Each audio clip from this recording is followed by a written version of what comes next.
Hello friends, now I am going to start to talk with you about two different type of money markets, organized money market and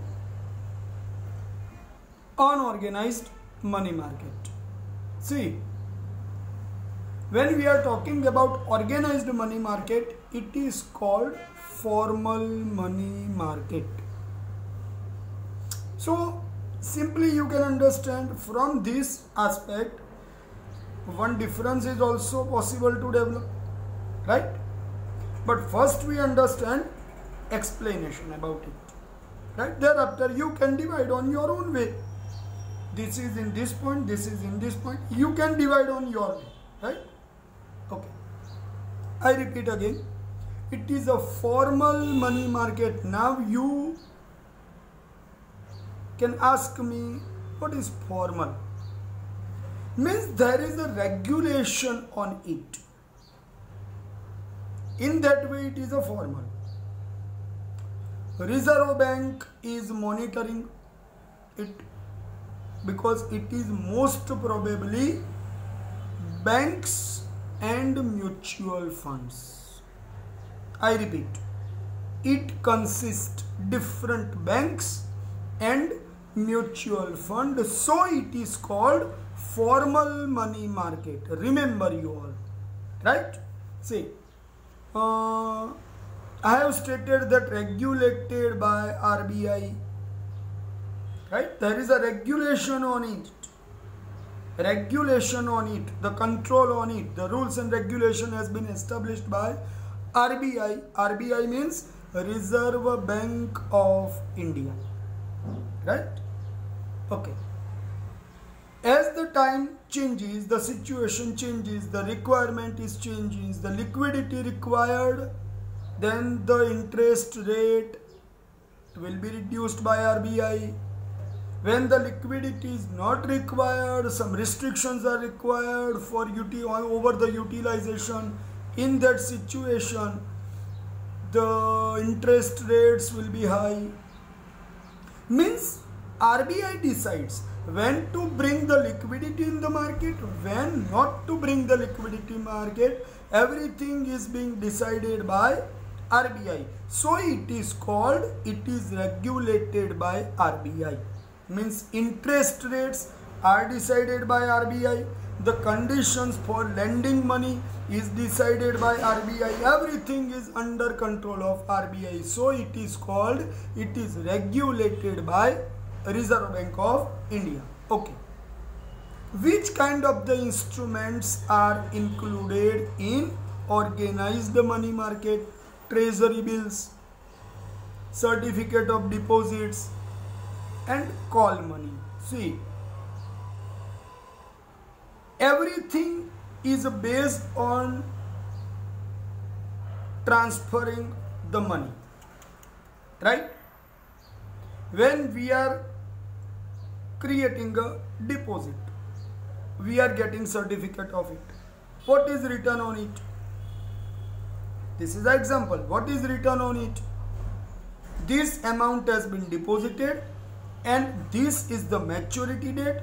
On this maturity date, with this rate of interest, this total amount will be given to the depositor.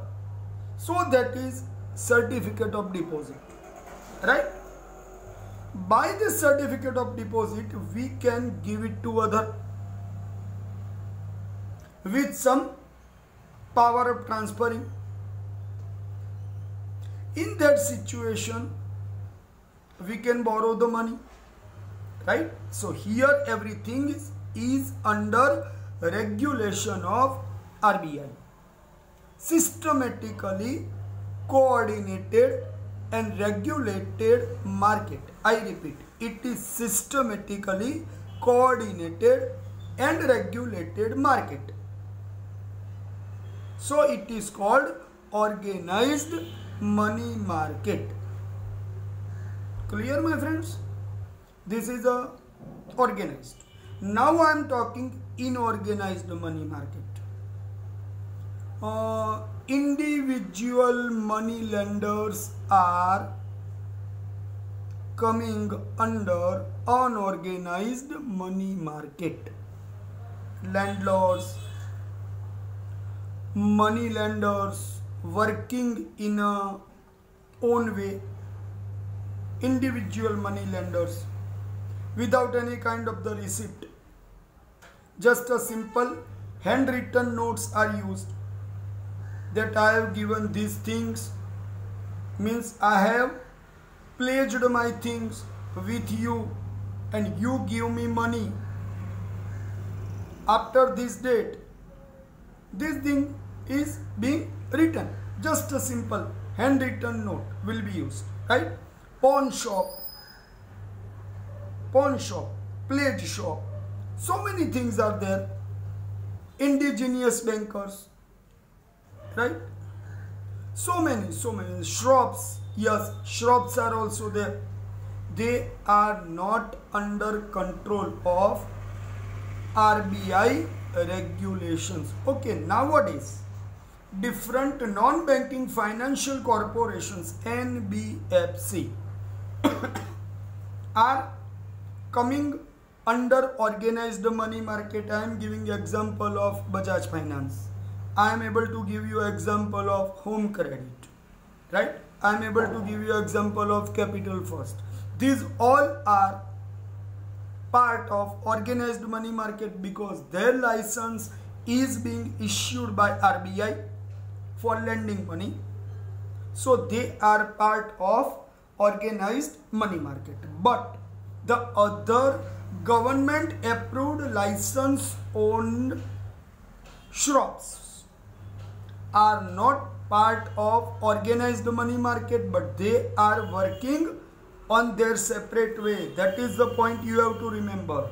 The activities of unorganized money market have developed generally in rural area. See, I am not saying only in rural area, but on urban area, wherever the poor locality is developed. In such area, they are settled, right?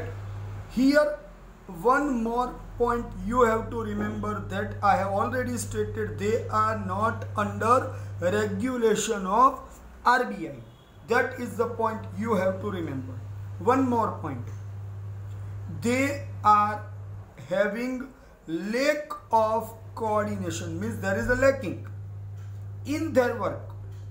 One shop is working on his way, the other person is working in his way, and they have their own way to recover the money also. They are not following legal procedures also. So they are creating sometime havoc for the borrowers to take their money back. And so many kind of the criminal cases are also developing against them. So government is trying to create the organized money market, so it become easy for borrower to get money easily in as much as possible flexible terms and condition, and as much as possible low interest rate. The work should become possible, right my friends? Keep in your mind. So usually it is easy for all to get money. Okay, so many times we can see that people purchase mobile phones through EMI, like these non-banking finance corporations, right? So many small things for family requirement are now being purchased on EMI. So EMI is a part of organized money market. I am not saying it is not connected with the unorganized, but they are working on their own way. That I want to say. In this COVID period, we have seen that government of India had imposed a restriction on taking more interest from the people, because during this period people have passed through lockdown and their economical activities was stopped. So their taken rate of interest was reduced, some time period was given to them to pay back their money. So many things were there to remember we have, right? Okay, next point is, so here, okay, I want to again indicate you can create your own distinction, answer for distinction. What is money, what is organized, what is unorganized. It is formal market, it is informal market, it is regulated by RBI, it is not regulated by RBI. Then some examples, right?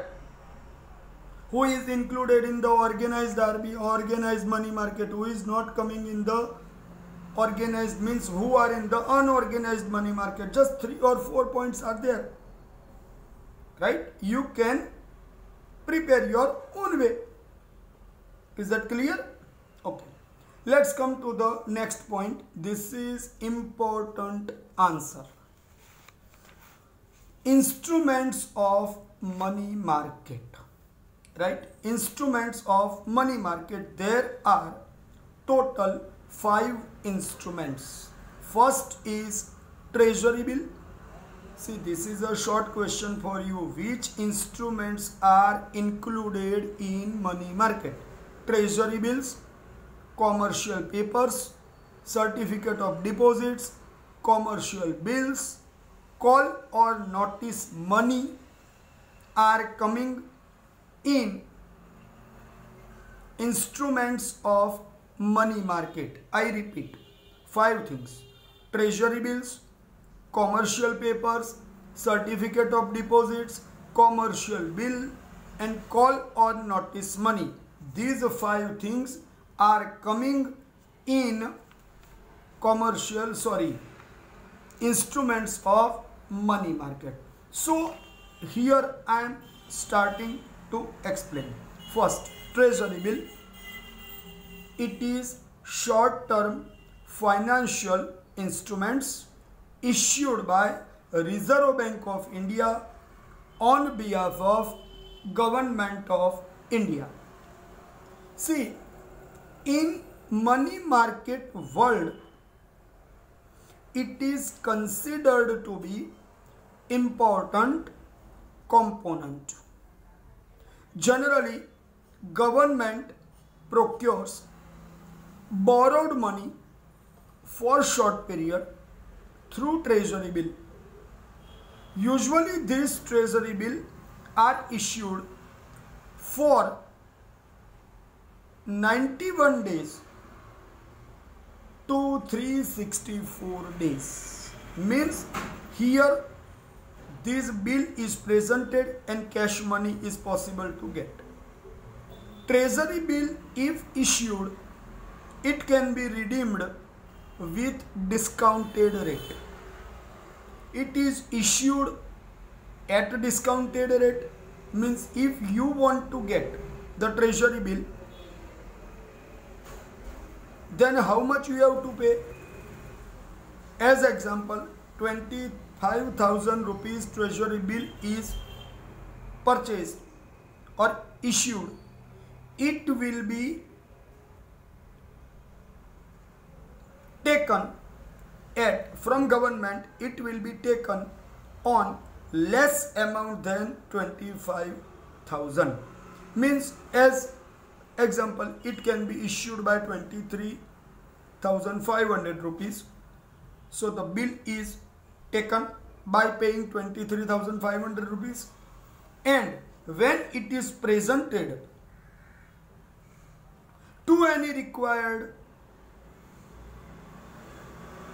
for fulfilling any requirement, the person will get 25,000, because when it has been transferred from one to another, lastly when it will reach to the government bank, government has assured that we will give you 25,000, because meantime of period government had used these 23,500 by circulating in the money market and earn more interest rate. So government can give more money than taken money from the original investor.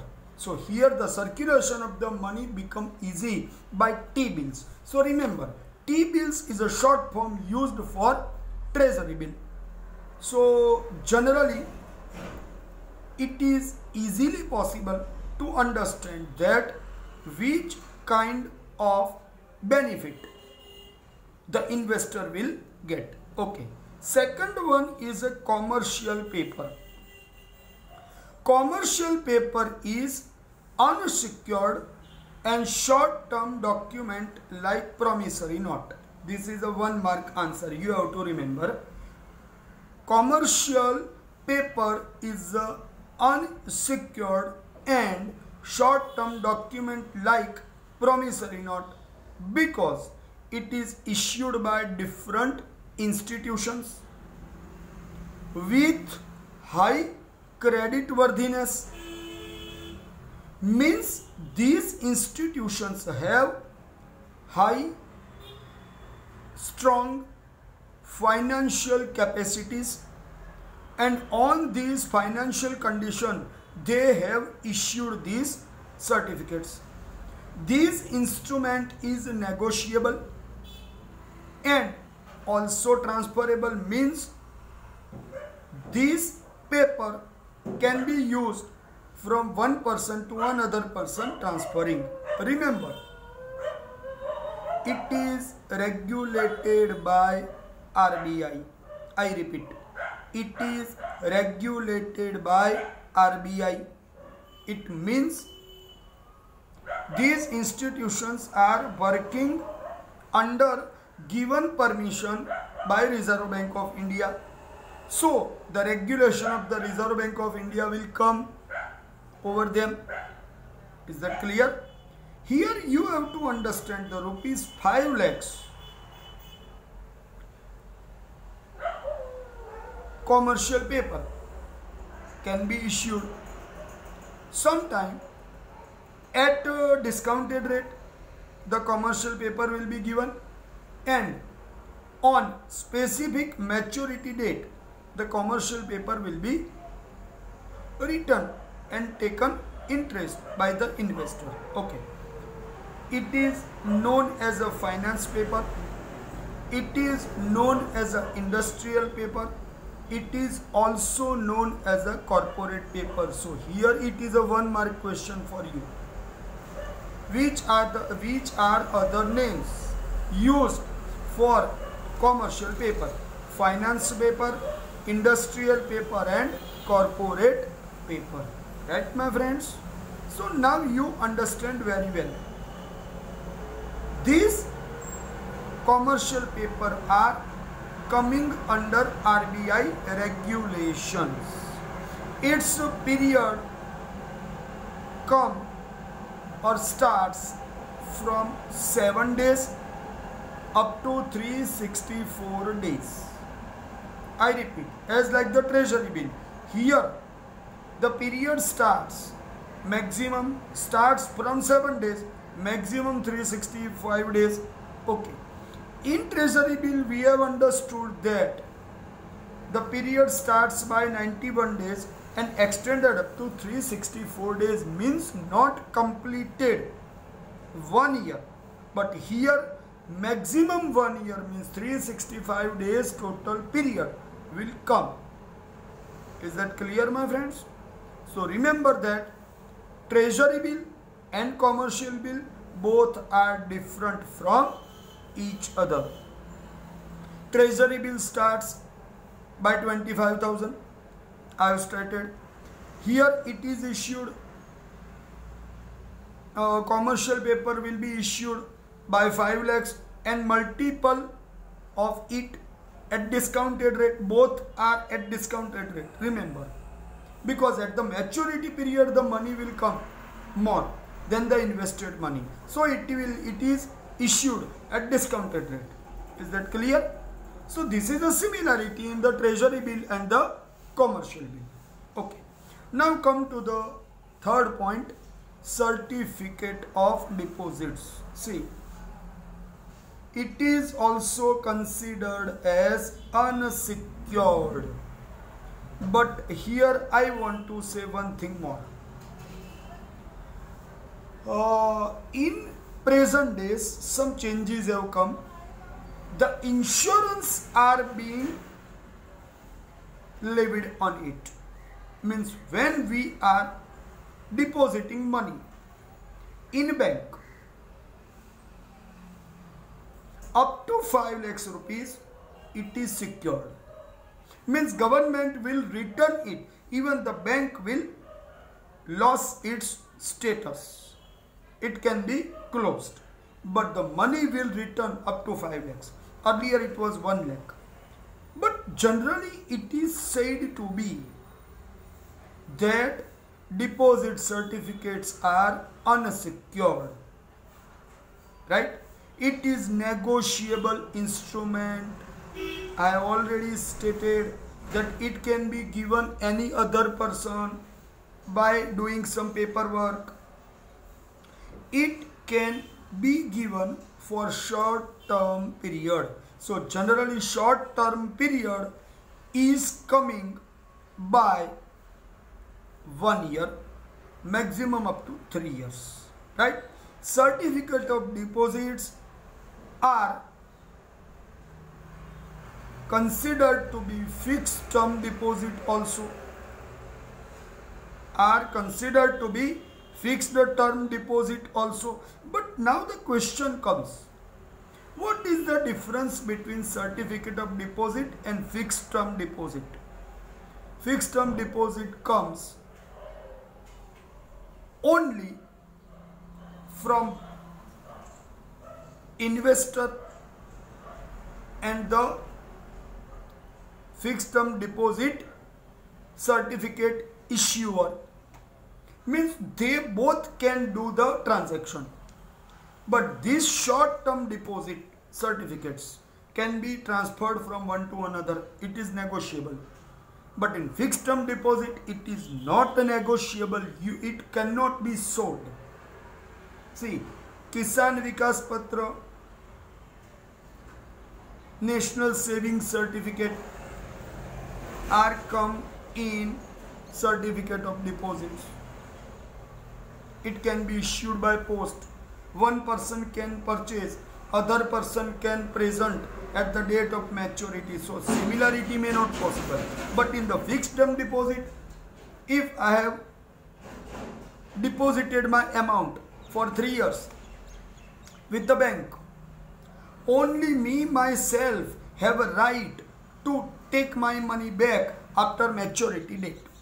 Not any other person has a right. So it is not negotiable, that I want to say. Right? Scheduled commercial banks are free to issue these certificate of deposit with limit of some preconditions. It means commercial banks can issue these deposits, and certificate of deposit could be issued for minimum 1 lakh rupees. This is important point to remember. Is that clear? So the money will be given to the other person with specific certain amount. Minimum 1 lakh rupee. By writing on this certificate, so it is easily possible to negotiate by transferring one to another person. So in that way, in fixed deposit, it is not possible to negotiable from one to another person, but in certificate of deposits, it is possible. Is that clear, my friend? Now come to the fourth point, is commercial bill. Hundi, inland bill, demand bill, foreign bill. See, these are examples of commercial bills. Goods are purchased on credit. The trader is selling the goods by drawing commercial bill on the other trader purchasing the goods. Here the bill is negotiable and arises out of business transactions, means it is unconditional order to pay certain amount in full. As example, for the period of 90 days, the goods have been purchased on credit. For that period, the bill has been issued, and within the period, the bill will be paid. This bill is discounted by commercial bank, deducting their discount. So generally, in case of international trade, foreign bill I want to consider to be example as a foreign bill. The bill is coming to the bank. Bank will discount his charges and will take a complete amount from the order who has given the order. Complete amount will be taken and the receipt will be handed over. It is foreign bill. So means here bank requires money. If the bank requires money, it can be discounted with other financial institution also. So here one more point you have to remember there. It is transferable from one institution to another institution for specific period. Within the period, the original bank will taken their bill of discount return for 30 days, 60 days or 90 days. So here the money transferring become possible. Is that clear, my friends? Okay. Now the fifth point is coming, call and notice money. I have stated earlier that call money is directly procedure done between banks to the bank. So it is interbank money transactions, and the rate of money will be specifically for only those days. If it is borrowed from one day, it is called call money. But if it is borrowed for 2 days to 14 days, it is called notice money. So here the period is important. If this bank need money for only 24 hours, then it is called call money. But the same money is needed for 14 days, then it is called notice money. This is a big difference between both. You have to understand this, right, my friends? Okay. Here we have discussed today about basic 5 instruments, and earlier in the beginning of the topic today I discussed organized and unorganized money market, right, my friends?